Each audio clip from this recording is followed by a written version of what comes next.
ಇನ್ನು ತಮಿಳುನಾಡಿನಲ್ಲಿ ಕ್ಷಿಪ್ರ ರಾಜಕೀಯ ಬೆಳವಣಿಗೆಗಳು ನಡೀತಾ ಇದೆ. ಹಂಗಾಮಿ ಮುಖ್ಯಮಂತ್ರಿ ಪನ್ನೀರ್ ಸೆಲ್ವಂಗೆ ಬೆಂಬಲ ಹೆಚ್ಚಾಗ್ತಾ ಇದೆ.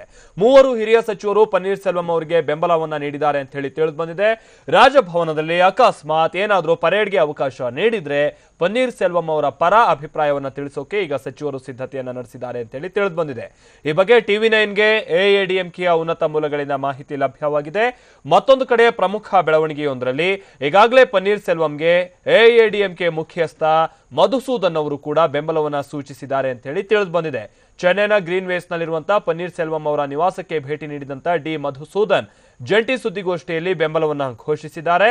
ಇದೇ ವೇಳೆ ಮತ್ತೆ ಶಶಿಕಲಾ ಅವರ ವಿರುದ್ಧ ವಾಗ್ದಾಳಿಯನ್ನು ನಡೆಸಿರುವಂತಹ ಓ ಪನ್ನೀರ್ ಸೆಲ್ವಂ ಸಿಎಂ ಆಗೋಕೆ ಶಶಿಕಲಾ ಕೀಳು ಮಟ್ಟದ ರಾಜಕೀಯವನ್ನ ಮಾಡ್ತಾ ಇದ್ದಾರೆ ಅಂತ ಹೇಳಿ ಆರೋಪಿಸಿದ್ದಾರೆ.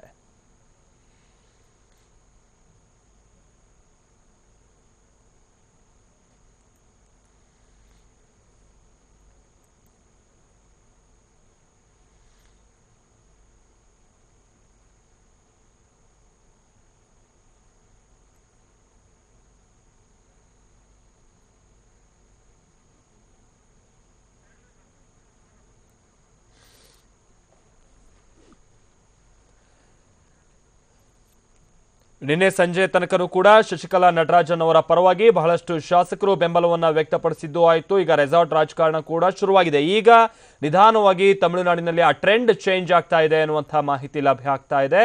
ಈಗ ಓ ಪನ್ನೀರ್ ಸೆಲ್ವಂ ಅವರ ಕಡೆಗೂ ಕೂಡ ಒಂದಷ್ಟು ಹಿರಿಯ ಮುಖಂಡರು ಎಐಎಡಿಎಂಕೆ ಹಿರಿಯ ಮುಖಂಡರು ಬ್ಯಾಟ್ ಬೀಸ್ತಾ ಇದ್ದಾರೆ. ಅದರಲ್ಲೂ ಕೂಡ ಮೂವರು ಹಿರಿಯ ಸಚಿವರು ಕೂಡ ಓ ಪನ್ನೀರ್ ಸೆಲ್ವಂ ಅವರಿಗೆ ಬೆಂಬಲವನ್ನ ಸೂಚಿಸಿದ್ದಾರೆ ಅಂತಲೂ ಕೂಡ ತಿಳಿದು ಬಂದಿದೆ. ಅಕಸ್ಮಾತ್ ರಾಜ್ಯಪಾಲರ ಮುಂದೆ ಏನಾದರೂ ಬಹುಮತವನ್ನ ಸಾಬೀತುಪಡಿಸುವಂತಹ ಸಂದರ್ಭದಲ್ಲಿ ಅಥವಾ ಅಭಿಪ್ರಾಯವನ್ನು ವ್ಯಕ್ತಪಡಿಸುವಂತಹ ಸಂದರ್ಭ ಏನಾದರೂ ಒದಗಿ ಬಂದಿದ್ದೆ ಆದಲ್ಲಿ ಆ ಸಂದರ್ಭದಲ್ಲಿ ಓ ಪನ್ನೀರ್ ಸೆಲ್ವಂ ಅವರ ಪರವಾಗಿ ಬ್ಯಾಟ್ ಬೀಸೋದಕ್ಕೆ ಈಗ ಮೂವರು ಸಚಿವರು ಕೂಡ ಸಿದ್ಧರಾಗಿದ್ದಾರೆ. ಬಹಿರಂಗವಾಗಿ ಅದನ್ನ ಹೇಳಿದ್ದಾರೆ ಅಂತಲೂ ಕೂಡ ತಿಳಿದು ಬಂದಿದೆ.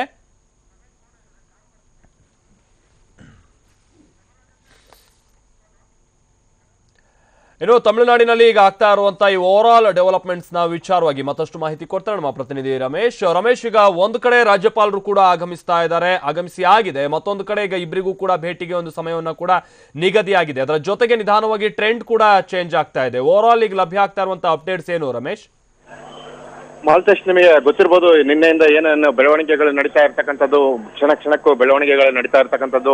ಈಗಾಗಲೇ ಶಶಿಕಲಾ ಅವರ ಪರವಾಗಿ ಇರ್ತಕ್ಕಂಥ ಎಮ್ಎಲ್ಎಗಳೆಲ್ಲ ಒಂದು ರೆಸಾರ್ಟ್ ನಲ್ಲಿ ತಂಗಿದ್ದಾರೆ. ಈಗೆಲ್ಲ ರೆಸಾರ್ಟ್ ನಲ್ಲಿ ಇರ್ತಕ್ಕಂಥ ಎಮ್ಎಲ್ಎಗಳಲ್ಲಿ ಕೂಡ ಒಂದಿಷ್ಟು ಮಂದಿ ನಾಪತ್ತೆ ಆಗಿದ್ದಾರೆ ಅನ್ನೋಂಥ ಮಾಹಿತಿ ಇರ್ತಕ್ಕಂಥದ್ದು. ಆ ರೆಸಾರ್ಟ್ ನಲ್ಲಿ ಎಲ್ಲೋ ಅಲ್ಲಿ ಅಡಗಿದಾರ, ಇಲ್ಲ ಹೊರಗಡೆ ಹೋಗಿದಾರ ಅನ್ನೋದ್ರ ಬಗ್ಗೆ ಶಶಿಕಲಾ ಗುಂಪು ಹುಡುಕ್ತಾ ಇದೆ ಅನ್ನೋಂಥ ಮಾಹಿತಿ ಈಗ ಟಿವಿ9ಗೆ ಲಭ್ಯ ಆಗಿರ್ತಕ್ಕಂಥದ್ದು. ಇನ್ನೊಂದೆಡೆ ರಾಜ್ಯಪಾಲರು ಈಗ ರಾಜಭವನಕ್ಕೆ ಆಗಮಿಸಿದ್ದಾರೆ. ಇನ್ನು ಸ್ವಲ್ಪ ಹೊತ್ತಿನ ನಂತರದಲ್ಲಿ ಸುಮಾರು 5:30 ವೇಳೆಗೆ ಪನ್ನೀರ್ ಸೆಲ್ವಂ ಅವರನ್ನ ಕರೆದಿದ್ದಾರೆ. ಅವ್ರನ್ನ ಫಸ್ಟ್ ಭೇಟಿ ಮಾಡ್ತಾರೆ. ಪನ್ನೀರ್ ಸೆಲ್ವಂ ಅವರು ಏನೆಲ್ಲ ನಡೆದಿತ್ತು, ಯಾಕೆ ರಾಜೀನಾಮೆ ಕೊಟ್ಟರು, ಇದೆಲ್ಲ ವಿವರಗಳನ್ನ ಅವರು ರಾಜ್ಯಪಾಲರಿಗೆ ತಿಳಿಸ್ತಾರೆ. ಯಾಕಂದ್ರೆ ರಾಜ್ಯಪಾಲರಿಗೆ ಅವರು ತಾವು ಒತ್ತಡದಿಂದಾಗಿ ರಾಜೀನಾಮೆ ಕೊಟ್ವಿ ಈ ತರದ ವಿಷಯಗಳನ್ನ ಏನಾದ್ರು ಹೇಳಿದ್ರೆ ಆಗ ರಾಜ್ಯಪಾಲರು ಅದನ್ನ ಗಂಭೀರವಾಗಿ ಪರಿಗಣಿಸಬೇಕಾಗತ್ತೆ. ಸಾಂವಿಧಾನಿಕ ಬಿಕ್ಕಟ್ಟಿನ ವಿಚಾರ ಅಲ್ಲಿ ಚರ್ಚೆಗೆ ಬರುತ್ತೆ. ಸೊ ಹಾಗಾಗಿ ಪನ್ನೀರ್ ಸೆಲ್ವಂ ಅವರ ವಾದವನ್ನ ಮೊದಲು ಆಲಿಸ್ತಾರೆ.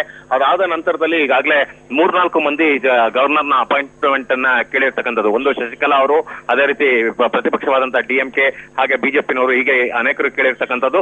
ಅದರಲ್ಲಿ ಎರಡನೇದಾಗಿ ಅಪಾಯಿಂಟ್ಮೆಂಟ್ ಕೊಟ್ಟಿರತಕ್ಕಂಥದ್ದು ಶಶಿಕಲಾ ಅವರಿಗೆ ಸಂಜೆ 7:30ಕ್ಕೆ ಅಪಾಯಿಂಟ್ಮೆಂಟ್ ಕೊಟ್ಟಿದ್ದಾರೆ. ಸೊ ಶಶಿಕಲಾ ಅವರು 7:30ಕ್ಕೆ ಅವರು ಮತ್ತೆ ಅವ್ರ ಜೊತೆಗೆ 10 ಜನ ಅಣ್ಣಾ ಡಿಎಂಕೆ ಹಿರಿಯ ನಾಯಕರುಗಳು, ಅದರಲ್ಲಿ 6 ಜನ ಸೀನಿಯರ್ ಮಿನಿಸ್ಟರ್ಗಳು ಮತ್ತೆ 4 ಜನ ಲೀಡರ್ಗಳು ಹೋಗ್ತಾರೆ ಅನ್ನೋಂಥ ಮಾಹಿತಿ ಈಗ ಸಿಕ್ಕಿರ್ತಕ್ಕಂಥದ್ದು. ಅವರು 7:30ಕ್ಕೆ ಹೋಗ್ಬಿಟ್ಟು ಗವರ್ನರ್ಗೆ ಏನು ಶಾಸಕಾಂಗ ಪಕ್ಷದ ನಿರ್ಣಯಗಳು, ಅದರಲ್ಲಿ ಏನೇನೆಲ್ಲ ನಿರ್ಣಯ ಕೈಗೊಂಡಿದ್ದಾರೆ ಅನ್ನೋಂಥ ವಿಚಾರಗಳನ್ನ ಗವರ್ನರ್ಗೆ ತಿಳಿಸೋರಿದ್ದಾರೆ. ಅವರು ಕೂಡ ಶಶಿಕಲಾ ಅವರು ಅಧಿಕಾರ ರಚನೆಯ ಅಂದ್ರೆ ಸರ್ಕಾರ ರಚನೆಯ ಒಂದು ಹಕ್ಕುವನ್ನ ಮಂಡಿಸ್ತಾರೆ. ಅದಕ್ಕೆ ಅವರು ಗವರ್ನರ್ ಅವರು ಯಾವ ರೀತಿಯನ್ನ ಪ್ರತಿಕ್ರಿಯೆ ನೀಡ್ತಾರೆ ಅನ್ನೋದನ್ನ ಕೂಡ ನೋಡಬಹುದು.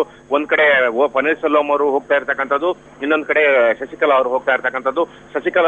ಪನ್ನೀರ್ ಸೆಲ್ವಂ ಕೂಡ ತಮ್ಮ ಏನು ಗವರ್ನರ್ ಜೊತೆ ಭೇಟಿಯ ಸಂದರ್ಭದಲ್ಲಿ ತಮಗೆ ಬಹುಮತ ಇದೆ, ಶಶಿಕಲಾ ಅವರು ಎಮ್ಎಲ್ಎಗಳನ್ನ ಅಪಹರಿಸಿಟ್ಕೊಂಡಿದ್ದಾರೆ ಅನ್ನೋಂಥ ವಾದವನ್ನ ಮಂಡಿಸ್ತಾರೆ ಅಂತ ಕಾಣುತ್ತೆ. ಸೊ ಹಾಗಾಗಿ ಎರಡೂ ಕಡೆಯ ಒಂದು ವಾದ ವಿವಾದಗಳು ಆಲಿಸಿ ಗವರ್ನರ್ ಯಾವ ರೀತಿಯ ಒಂದು ನಿರ್ಧಾರಕ್ಕೆ ಬರ್ತಾರೆ ಅನ್ನೋದನ್ನ ಕಾದು ನೋಡಬೇಕಾಗಿದೆ ಮಾಲ್ತೇಶ್.